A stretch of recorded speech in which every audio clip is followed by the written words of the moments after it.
These cats can glow, as you can see. Now, is this a natural phenomena or it is a mutation? But what is it? So, it is actually because of genetic engineering, which is our next topic. Genetic engineering को और भी बहुत अलग अलग name से बोला जाता है, जैसे कि आपने सुना होगा gene splicing, recombinant DNA, genetic modification. इन सब का मतलब एक ही है, जेनेटिक इंजीनियरिंग, कि हम किसी जीन को मॉडिफाई कर रहे हैं। तो what is the basic protocol of genetic engineering? होता क्या है कि एक ऑर्गेनिज्म से डीएनए लिया जाता है, उसमें दूसरे ऑर्गेनिज्म का डीएनए डाला जाएगा और एक नया डीएनए तैयार किया जाएगा जिसको बोलेंगे रिकॉम्बिनेंट डीएनए। अब जैसे कि ग्लोइंग कैट के अंदर मैक्सिमम डीएनए कैट का था, उसके अंदर जेलीफिश का एक जीन, एक डीएनए की सेगमेंट डाली गई है जो उसको अलाउ करती है कि वो ग्लो करे, और अल्टीमेटली जो बना वो रिकॉम्बिनेंट डीएनए था कैट के अंदर। So it is a combining of DNA from two और more different organisms to create a recombinant DNA. इसीलिए जेनेटिक इंजीनियरिंग एक बहुत यूनिक टेक्निक है जो आजकल मॉलिक्यूलर बायोलॉजी में बहुत फ्रीक्वेंटली यूज़ की जाती है।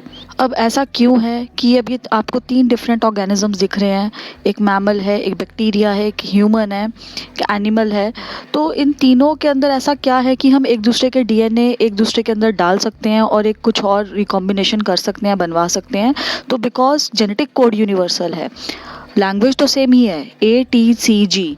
तो बेसिकली लैंग्वेज सेम है, इसीलिए जेनेटिक कोड यूनिवर्सल है, इसीलिए ये पॉसिबल है। बेसिकली 2 एंजाइम्स जेनेटिक इंजीनियरिंग में जो हैं वो बहुत इंपॉर्टेंट रोल प्ले करते हैं, जो कि इस प्रोसेस को ख़त्म पूरा करने में जो है वो हेल्प करते हैं। सबसे पहले आते हैं रिस्ट्रिक्शन एंजाइम। रिस्ट्रिक्शन एंजाइम जो है वो सिजर्स का काम करते हैं और वो पर्टिकुलर जीन को एक पर्टिकुलर साइट पे कट करते हैं। तो बेसिकली कटिंग सिजर्स का काम जो है वो रिस्ट्रिक्शन एंजाइम्स का है, और बहुत सारे एंजाइम्स जो है नोन है। दूसरा होता है जो चिपकाने का काम करते हैं ग्लू की तरह, वो होते हैं लाइगेज। तो वो 2 जो अलग अलग सोर्सेज के डीएनए हैं उनको ज्वाइन करवाने का काम लाइगेजेस का होगा। सो जैसे कि इस पिक्चर में आपको 3 एंजाइम्स दिख रहे हैं, तो एंजाइम 1 एक रिस्ट्रिक्शन एंजाइम है जो तभी कटिंग करेगा जब उसको सीक्वेंस दिखेगी CCTGG।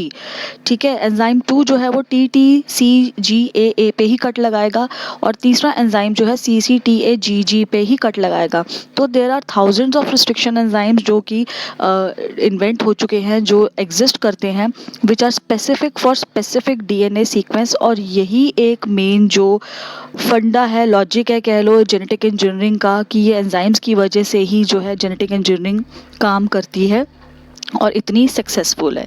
तो जहाँ पे कटिंग होती है उस साइट को बोला जाता है रिस्ट्रिक्शन साइट्स, और यूनिक डीएनए सीक्वेंस पे ये कट लगाते हैं। इसका हम एग्जांपल देखते हैं। जैसे कि आपको दिख रही है कि रिस्ट्रिक्शन साइट है GAATTC, तो कोई एक रिस्ट्रिक्शन एंजाइम इसको कट करेगा, जैसे GA इसी सीक्वेंस को पहचानेगा, GA पे कट लगाएगा और उधर से वो भी GA पे कट लगाएगा, और हमें जो ये एंड्स मिलेंगे, इस तरीके के एंड्स को हम क्या बोलते हैं? स्टिकी एंड्स बोलते हैं। स्टिकी मतलब अब इसके ऊपर जैसे हम ब्लॉक्स को जोड़ते हैं तो दूसरा डीएनए इजीली आके लग सकता है। तो रिस्ट्रिक्शन एंजाइम अच्छे वही होते हैं जो अनइवन कटिंग करते हैं, जिनको हम बोलते हैं स्टिकी एंड्स। इससे अभी आपको आगे आने वाले फिगर से पता लग जाएगा कि स्टिकी एंड्स क्यों बेटर माने गए हैं जेनेटिक इंजीनियरिंग करने के लिए, रिकॉम्बिनेशन करने के लिए। तो ये जो ओवरहैंग्स आ रहे हैं, अनइवन हैंड्स, तो ये एग्जांपल देखो, रिस्ट्रिक्शन साइट है GAATTC, तो एक पर्टिकुलर रिस्ट्रिक्शन एंजाइम इसको, जो इसके लिए स्पेसिफिक है, वो इसको रिकॉग्नाइज करेगा और इसको कट करेगा।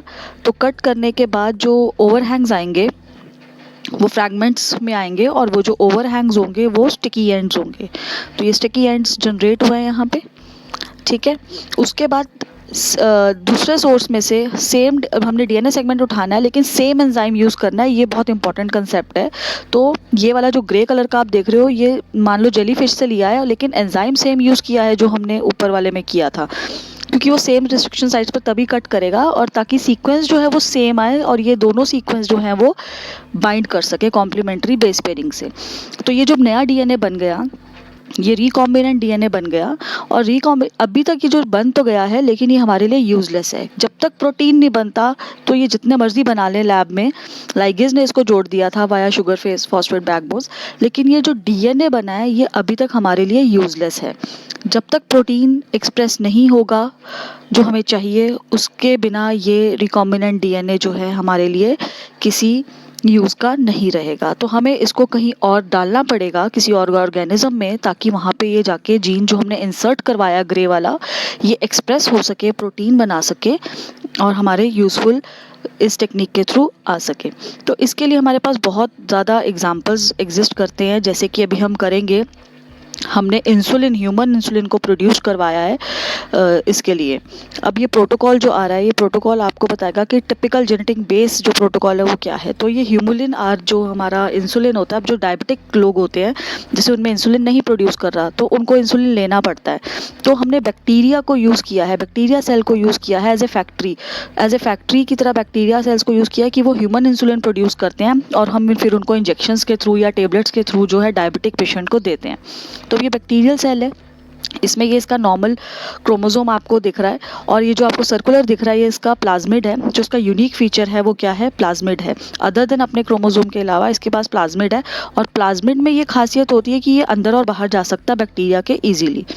ठीक है, सबसे इंपॉर्टेंट पॉइंट एक तो ये है, मूवमेंट जो है प्लाज्मिड की वो हो सकती है। तो सर्कुलर पीसीज ऑफ डीएनए होते हैं इन एडिशन टू सर्कुलर। दूसरा जो इम्पॉर्टेंट बात यह है कि बैक्टीरिया एसेक्सुअल रिप्रोडक्शन करता है, तो हम कुछ ही मिनट्स के अंदर इसकी billions and millions of copies जो है वो जनरेट कर सकता है, क्लोन्स हमें इमीडिएटली बन सकते हैं। तो मकसद यही है कि इसको यूज़ करना जेनेटिक इंजीनियरिंग के थ्रू। तो क्या किया गया, एक्सपेरिमेंट देखिए। सबसे पहले बैक्टीरिया का प्लाज्मिड को निकाला गया, आइसोलेट किया गया सबसे पहले बैक्टीरियल प्लाज्मिड को। ठीक है, उधर से ह्यूमन सेल एक ऐसे इंसान का लिया है जिसके अंदर जो प्रॉपर इंसुलिन जीन है, प्रॉपर इंसुलिन प्रोड्यूस हो रहा है। तो उसके सेल में से इंसुलिन जीन को आइसोलेट किया गया, क्योंकि हमारा जीन ऑफ इंटरेस्ट क्या है, हमने इंसुलिन बनाना है, प्रोटीन बनाना है। तो हमने वो जीन को उधर से निकाल लिया, उधर से हमने उसको प्लाज्मिड को आइसोलेट कर लिया। अब क्या कर रहा है कि सेम टाइप का रिस्ट्रिक्शन एंजाइम हमने यूज़ करना है जो कि दोनों को कट करे। तो उधर से हमने प्लाज्मिड को कटिंग करा, इधर हमने इंसुलिन जीन को कट करा। अब इम्पॉर्टेंट पॉइंट ये है कि हमें वही रिस्ट्रिक्शन एंजाइम यूज़ करना है जो हमारा जीन ऑफ इंटरेस्ट के आसपास कटिंग करे, क्योंकि हमें वो इंसर्ट कराना है, हमें वही टुकड़ा चाहिए। ठीक है, तो सेम रिस्ट्रिक्शन एंजाइम प्लाज्मिड में यूज़ होगा, सेम रिस्ट्रिक्शन एंजाइम हमने इंसुलिन जीन का यूज़ करना है और हमने restriction enzyme choose according to insulin gene ही करना है कि वहाँ पे कौन सी सीक्वेंस है जो हमारा रिस्ट्रिक्शन एंजाइम उसको कट कर सके। उसके बाद हमने क्या कराया, लाइगेज के थ्रू इसको इंसुलिन जीन को प्लाज्मिड डीएनए में इंसर्ट करा लिया। अब ये हमारे पास बन गया रिकॉम्बिनेंट डीएनए। ठीक है, और लाइगेज ने इसको सील कर दिया और हमारे पास जीन ऑफ इंटरेस्ट जो है वो बन गया है और हमारे पास अब ये रिकॉम्बिनेंट डीएनए प्लाज्मिड बन गया। अब ये एक्चुअल वाला प्लाज्मिड नहीं रहा, लेकिन अभी तक ये हमारे लिए यूजलेस है अगर ये ऐसे ही रहेगा, क्योंकि हमें तो इसकी अमाउंट चाहिए, प्रोटीन चाहिए हमें इस जीन में से। जीन को लेके क्या करेंगे, हमें इसका इंसुलिन प्रोटीन चाहिए। तो इस रिकॉम्बिनेंट डीएनए को अब वापस बैक्टीरिया में डाला जाएगा। ठीक है, इस प्रोसेस को हम क्या कहते हैं, ट्रांसफॉर्मेशन। तो अब ये बैक्टीरिया में देखो, आपको अब ये बैक्टीरिया भी क्या नाम हो जाएगा, ये रिकॉम्बिनेंट बैक्टीरिया हो जाएगा, क्योंकि इसमें जो वो आ गया है जीन ऑफ इंटरेस्ट वाला प्लाज्मिड जो है वो आ गया है। अब हमें पता है कि बैक्टीरिया जो है वो एसेक्सुअल रिप्रोड्यूस करता है, तो कल्चर बना दिया जाता है जिसमें मल्टीपल क्लोन्स ऑफ सेल्स जो है वो प्रोड्यूस होते हैं और हर एक में देखो आपको जीन ऑफ इंटरेस्ट आ रहा है। तो जीन ऑफ इंटरेस्ट आएगा तो इसमें फिर सेंट्रल डोग्मा के थ्रू रेप्लिकेशन, ट्रांसक्रिप्शन, ट्रांसलेशन के थ्रू ये जीन जो है वो एक्सप्रेस करेगा, प्रोटीन बनाएगा और टेक्निक जो एग्जिस्ट करती हैं उससे इंसुलिन प्रोटीन को आइसोलेट किया जाता है इस बैक्टीरिया से और अब इस प्रोटीन को एक्चुअली में बॉटल अप किया जाता है, बॉटल्स में स्टोर करके या जैसे भी टेबलेट्स की फॉर्म में, इंजेक्शंस की फॉर्म में जो है वो इंसुलिन जो है डायबिटिक पेशेंट्स को दिया जाता है। तो ऐसी बहुत सारी एप्लीकेशंस हैं, ये वन ऑफ द एग्जांपल है जेनेटिक इंजीनियरिंग का कि ह्यूमुलिन बनाया गया है। तो ऐसे बहुत एग्जांपल्स हैं जो आज की डेट में चल रहे हैं, जैसे कि आपने बीटी कॉटन का सुना होगा। तो पेस्ट रेजिस्टेंट प्लांट्स बना दिए गए हैं कि जितना मर्जी प्लांट जो है वो अगर उस पर पेस्ट लग जाए तो वो प्लांट को इफेक्ट नहीं होगा, क्योंकि प्लांट्स के अंदर ऐसे बैक्टीरिया डाल दिए गए हैं जो उनको बचा लेते हैं। ऐसे बैक्टीरिया बनाए गए हैं जो वेस्ट को, टॉक्सिक वेस्ट को क्लीन करते हैं। ऐसे प्रोटीन बना दिए गए हैं जो ब्लड क्लॉट्स को क्लियर कर देते हैं। थेरेपी है, ग्रोथ हार्मोन्स क्रिएट करे गए हैं स्टंटेड ग्रोथ के लिए। एसिड वॉश जीन्स भी बनाई जा चुकी हैं इस टेक्निक के थ्रू। अब नॉर्मली हमें पता है कि जब नेचुरल सिलेक्शन काम करती है तो अल्टीमेटली होती तो म्यूटेशन ही है। तो हमने कितने एग्जांपल्स पढ़े हुए हैं कि नेचुरल सिलेक्शन के, जैसे कि हमारे पास मौत का एग्जांपल है, हमारे पास ये जिराफ का एग्जांपल है। कितने एग्जांपल्स हैं ऐसे जिसमें नेचुरल सिलेक्शन ने काम किया है, लेकिन वो किया तो उसने म्यूटेशन है, लेकिन उस म्यूटेशन को होने में बहुत बहुत बहुत साल लगे हैं और वो बहुत स्लो हुई है म्यूटेशन और वो बहुत रैंडम होती है। तो जैसे कि अगर इस टी ने, थायमिन ने देखो साइटोसिन में चेंज होना है तो ये म्यूटेशन तो हुई है, पॉइंट म्यूटेशन हुई है, लेकिन इसको होने में कितने हज़ारों साल लग गए, बहुत स्लो थी और रैंडम थी। तो ह्यूमंस में क्या एक था कि जेनेटिक इंजीनियरिंग एक ऐसी टेक्निक को बनाया जाए कि यही प्रोसेस जो म्यूटेशन का है, इसको स्लो की बजाय इसको फास्ट कर दिया जाए और रैंडम की जगह इसको स्पेसिफिक कर दिया जाए। तो इसीलिए ये जेनेटिक इंजीनियरिंग की टेक्निक जो है वो आई थी, और इसको और मॉडिफाई अब तो किया जा रहा है, एडिटिंग भी हो चुकी है अब तो। इनिशियली क्या किया जाता था कि हमने रेडिएशंस देनी शुरू करी, केमिकल्स यूज़ करने शुरू किए कि म्यूटेशंस हम जल्दी करवा सकें और स्पेसिफिक करवा सकें। इस प्रोसेस में होना क्या शुरू हुआ कि हमें ये तो पता था कि हम टारगेट क्या है, लेकिन अब ये नहीं पता लग पाता था कि क्या ये रेडिएशन टारगेट पे जा भी रही है या नहीं। तो इसीलिए सबसे बड़ी दिक्कत यही थी कि हमें ये तो पता था कि हमें रेडिएशन देनी है, लेकिन वो तीर तो चलाना है, लेकिन वो तीर जो है वो टारगेट पे लग रहा है या नहीं लग रहा है। तो एक्यूरेसी बहुत ज़्यादा प्रॉब्लम हो गई थी।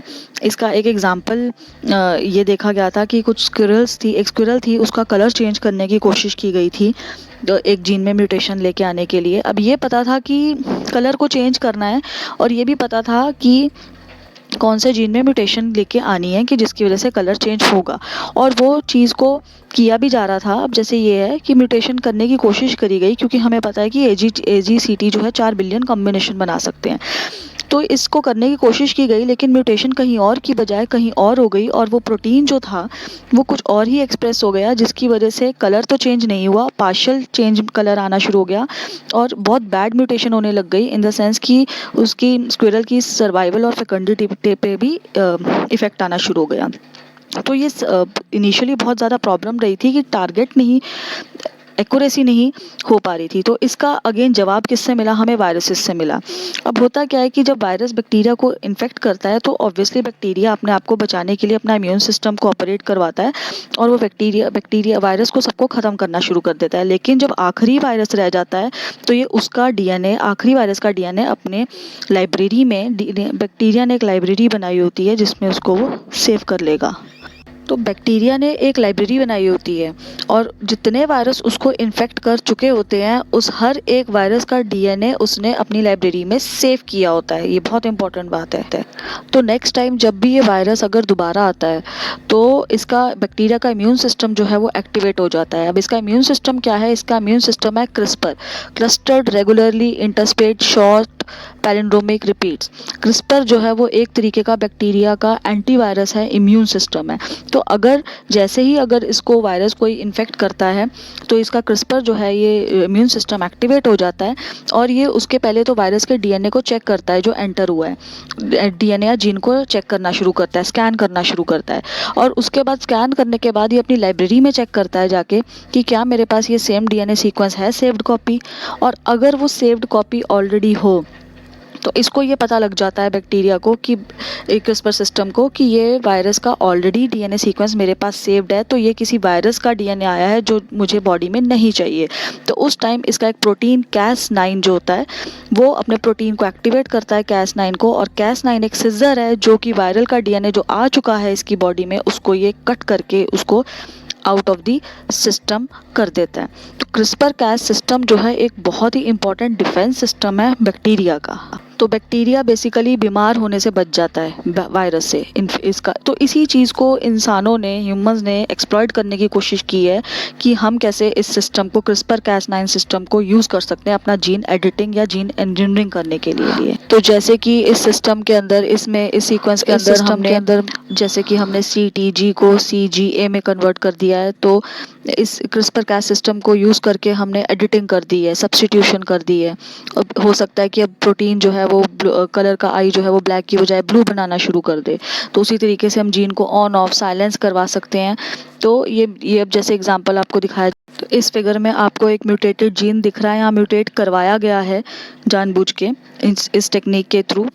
तो जो सबसे बेस्ट जो होता है ये टेक्निक को करने का तरीका एम्ब्रियोनिक स्टेज में होता है। तो म्यूटेशन जब करवाई जाती है, सिस्टम को अप्लाई किया जाता है इंजीनियरिंग टेक्निक को, तो ये एम्ब्रियोनिक स्टेज पे किया जाता है। फर्टिलाइज्ड एग की फॉर्म में, एम्ब्रियो की फॉर्म में म्यूटेशन बहुत इजीली की जा सकती है। आप एग्जांपल देखते हैं, अब जैसे ये हेल्दी एग है, इस एग के अंदर स्पर्म इंट्रोड्यूस हो रहा है, और लेकिन स्पर्म के साथ क्रिस्पर Cas9 को इंट्रोड्यूस किया जा रहा है, क्योंकि पहले जब बन रहा था तो मोज़ेक एम्ब्रियो बन रहा था। तो जब ये क्रिस्पर Cas9 जो है ये इंट्रोड्यूस होगा होगा अंदर, तो स्पर्म के डीएनए में, स्पर्म के जीन में ये एडिटिंग करेगा, कुछ रिपेयर करेगा या कुछ चीज़ जीन को निकाल देगा। तो इस तरीके से रिपेयर करेगा कि जो अब एम्ब्रियो बनेगा वो मोज़ैक नहीं बनेगा, क्योंकि रिपेयर हो चुका और यूनिफॉर्म हेल्दी एम्ब्रियो बनेगा।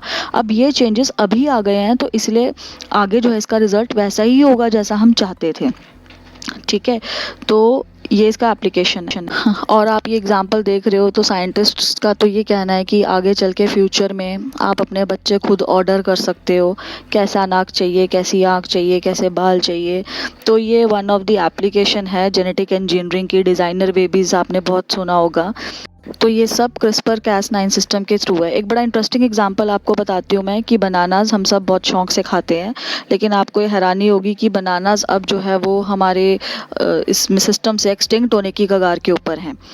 तो ये साइंटिस्ट हैं किम, इन ये सेंट्रल जीनोम रिसर्च कोरिया के अंदर काम करते हैं, और इनके थ्रू हमें ये इंफॉर्मेशन मिली अबाउट बनानास। तो इन्होंने ये बताया कि जो बनानास हैं ऐसा क्यों एक्सटिंक्शन की तरफ जा रहे हैं, क्योंकि बनानास का जो जेनेटिक मटेरियल है वो 100% आइडेंटिकल है, और ये 100% आइडेंटिकल होना ही इनके लिए एक एक्सटिंक्शन का खतरा बन चुका है आज की डेट में। तो ये देखा गया है कि अगर एक फंगस बनाना के एक लॉट पे लगती है तो तमाम जो बनानास का लॉट होता है सब पे एक ही जैसा इफेक्ट आता है और वो सब डैमेज हो जाते हैं, क्योंकि उनमें कोई वेरिएशन नहीं है, वो बच नहीं पाते। अगर वेरिएशन हो तो कुछ सर्वाइवल ऑफ द फिटेस्ट रह जाते हैं। तो इसका एक ही तरीका जो है वो देखा गया है, और जेनेटिक इंजीनियरिंग इस पे काम कर रहे हैं कि बनानास के जेनेटिक मटेरियल को चेंज किया जाए, रीप्रोग्राम किया जाए, उनमें कुछ वेरिएशन लेके आई जाए, ताकि बनानास को एक्सटिंक्शन से बचाया जा सके। सो genetic engineering is an very important technique and is applied in today's world in every field. So हम इसमें काफ़ी एग्जांपल्स कोट कर सकते हैं, बीटी कॉटन का, ट्रांसजेनिक एनिमल्स का, जेनेटिकली मॉडिफाइड ऑर्गेनिजम्स। तो बहुत एग्जांपल्स एप्लीकेशंस हैं इस कंसेप्ट की।